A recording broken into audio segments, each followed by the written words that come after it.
Hello, मैं हूं Arnav sir और एक वीडियो लेक्चर लेके फिर से हाजिर। History of media and we are going to talk about the golden era of Indian movies. मैं आपको बता दूं, golden era of Indian films के बारे में अगर बात करें तो बेसिकली हिंदी और बंगाली बेस्ड फिल्में ही बहुत ज़्यादा इस एरा में था। और हम लोग मोरलेस आफ्टर इंडिपेंडेंस टू टिल 1965 तक मानते हैं कि ये इंडियन फिल्म के गोल्डन एरा है। कोई भी एक एरा में इंडिया के जैसे एक vast cultured and vast film industry को बांधना बहुत मुश्किल है, लेकिन स्पेशलिस्ट जो है वो लोग कहते हैं कि 50s का जो एरा था इंडियन फिल्म इंडस्ट्री में, उसी को इंडियन फिल्म इंडस्ट्री का गोल्डन एरा माना जाता है। तो हम लोग इस बारे में इन डिटेल बात करेंगे और golden era of Indian films के 2 वीडियो होंगे। ये पहला वीडियो है, जितना हो पाए इस वीडियो में हम लोग डिस्कस करेंगे, बाकी नेक्स्ट वीडियो में। तो चलो शुरू करते हैं। एक नोट मैंने आप लोगों के लिए तैयार किया है सो दैट आप लोगों को बहुत अच्छी तरीके से पूरा हालात समझ में आए कि कैसे गोल्डन एरा शुरू हुआ, क्यों गोल्डन एरा इनको बताया जाता है इंडियन फिल्म इंडस्ट्री के, एंड थोड़ा सा गोल्डन एरा शुरू होने से पहले का जो सिचुएशन था तब। तो हमें पता है कि गोल्डन एरा अगर 50s को हम लोग देख रहे हैं, 50s से अगर ले रहे हैं, तो बिफोर दैट पहले तो साइलेंट मूवी था, दादा साहेब फाल्के ने वो शुरू किया था। फिर आलम आरा से हमारे इंडियन फिल्म इंडस्ट्री में टॉकी मूवीज आए, जब फिल्मों में डायलॉग शुरू हो गया और बहुत गाने भी आ गए। बेसिकली म्यूजिकल ड्रामा हुआ करता था आलम आरा के post Alam Ara era of Indian films. बहुत सारे गाने होते थे, इवन एक फिल्म में नियर अबाउट 60-70 गाने भी होते थे। तो उसके बाद ये जो टॉकी के बारे में हम लोग बात कर रहे हैं, ये 1930-35।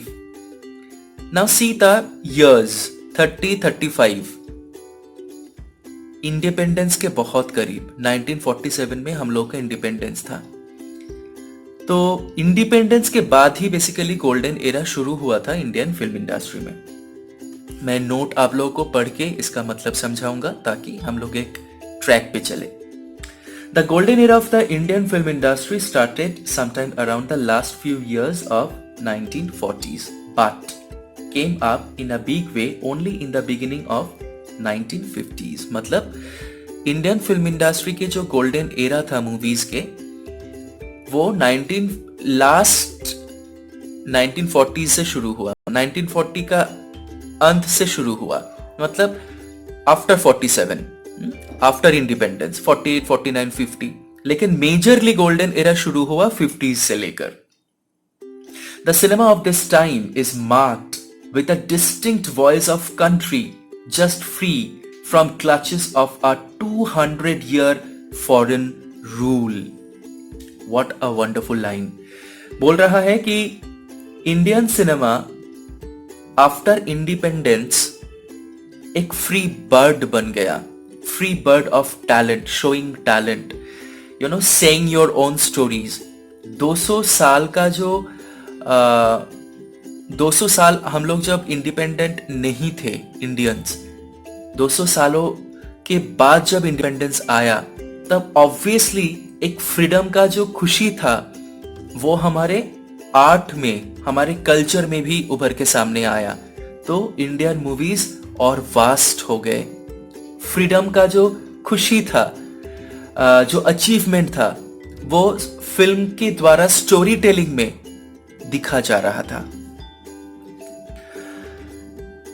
In the past 5 years, India had seen the height of the freedom struggle।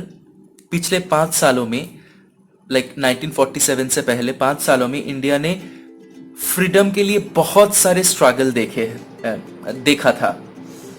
gained actual freedom in the year 1947. 1947 में actual freedom हम लोगों को मिला, followed by a landmark geographical partition where millions of people were displaced from their homes on the basis of their religion. India, Pakistan divide हो गया. After freedom, ये जो geographical changes हुआ, बहुत सारे फैमिलीज को सरहद छोड़ के दूसरे सरहद पे जाना पड़ा just because of the religion which is created by human, not created by God, माना जाता है ऐसा. तो ये पार्टीशन ले पाना इतना आसान नहीं था. बहुत सारे ऐसे फिल्म के कलाकार है उस जमाने के जो लोग actually who belongs to Pakistan.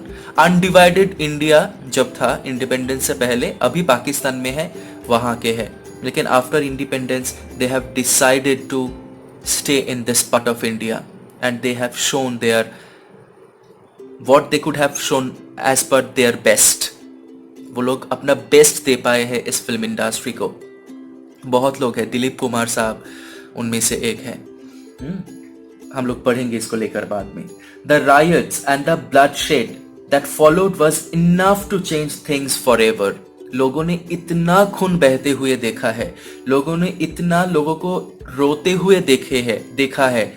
तो उसके बाद जब सब कुछ चेंज हो गया, उसके बाद जब इंडिपेंडेंस आया, तो वो सबके ऊपर हावी हो गया. वो चेंज सबके ऊपर दिखने लगा. The 50s saw the rise of great directors like Mehboob, Bimal Roy, Guru Dutt, Raj Kapoor and obviously none other than Satyajit Ray. 1950s में बहुत गुणी, बहुत टैलेंटेड डायरेक्टर्स आए, जिनमें से कौन कौन थे? महबूब थे, बिमल रॉय थे, गुरु दत्त साहब थे, राज कपूर जी थे और obviously none other than Satyajit Ray, one and only Indian film director जिनको लाइफ टाइम कंट्रीब्यूशन, फिल्मों में लाइफ टाइम कंट्रीब्यूशन के लिए ऑस्कर मिला था. They have changed the fate of Indian cinema and made it a force to be reckoned with. इन लोगों ने आके, ये सारे जितने सारे डायरेक्टर्स के नाम मैंने बताया, ये सब आके इंडियन फिल्म इंडस्ट्री को एकदम पलट दिया. जैसे कि कुछ नया मिल गया इंडियन फिल्म इंडस्ट्री को. और जैसे इन लोगों ने काम करना शुरू किया, उन लोगों को रोक पाना बहुत मुश्किल था. They were working like anything और बहुत अच्छे अच्छे फिल्में बन रहा था. All of these directors were associated with the film industry since the 1930s and 40s and they have seen the reality of a nation change in front of their eyes. जितने सारे डायरेक्टर्स के नाम मैंने बताया, महबूब, बिमल रॉय, ऋतिक घटोक, सत्यजीत रे and Raj Kapoor, Guru Dutt, इन सब ने अपना हुनर को दिखा पाया. या फिर फिल्म इंडस्ट्री में ये लोग फेमस हुए 50s में, लेकिन ये लोग इससे पहले से काम कर रहे थे फिल्म इंडस्ट्री में. इन लोगों ने खुद अपने देश को इंडिपेंडेंस मिलते हुए देखा है. इन लोगों ने वो जो स्ट्रगल था वो सहा है, वो खुद देखे थे. तो obviously as a human being वो लोग अंदर से बहुत स्ट्रांग थे. इन सबके पास अपने अपनी कहानियां थी बताने के लिए through films. They had seen the partition and the traumatic famine. इन लोगों ने पार्टीशन भी देखा था ऑब्वियसली. और जो लोग एक जगह से अलग जगह जा रहे थे पार्टीशन के वक्त, इतने सालों से रहने के बाद अपना घर, अपना सब कुछ, अपना जमीन, अपना मिट्टी छोड़ के किसी और जगह जाना was not easy, is not easy even at this point of time. जहां पे हम लोग जन्मे हैं, जिस घर में हम लोगों का परवरिश हुए है, सडनली बताया जाता है कि you have to leave this place. आप यहाँ से जाना पड़ेगा बिकॉज रिलीजियन वाइज आप यहाँ पे नहीं रह सकते. It's not a matter of joke.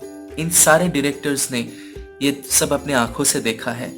तो ऑब्वियसली हर किसी के अंदर एक स्टोरी होता है. Because they are artist, as a director they are artist. तो वो स्टोरी ये लोग अपनी फिल्मों में बताना शुरू किया. They were citizens of a world which was fighting a war against fascism and a country which was fighting against its colonial rulers, जिसके बारे में मैं बता रहा था. All this contributed majorly to the ethos in which the directors grew, जिसके बारे में हम लोग बात कर रहे थे. ये जो एक्सपीरियंस था, लाइफ एक्सपीरियंस था, ये सब इन सब के बनाए हुए फिल्मों में दिख रहा था. और जो लोग व्यूअर्स थे वो लोग अपने आप को रिलेट कर पा रहे थे. अगर मेरा लाइफ का कहानी मैं अपनी ऑन स्क्रीन में देखता हूं तो ऑब्वियसली मैं रिलेट कर पाता हूं. तो मेरे लिए वो चीज बहुत बहुत दिल के करीब वाला एक चीज है. तो इसी हिसाब से फिल्में भी हिट होना शुरू हो गया. ये वीडियो 10 मिनट के ऊपर हो गया है. हम लोग बाकी नेक्स्ट वीडियो में डिस्कस करेंगे. नेक्स्ट वीडियो पे चलते हैं. Thank you so much.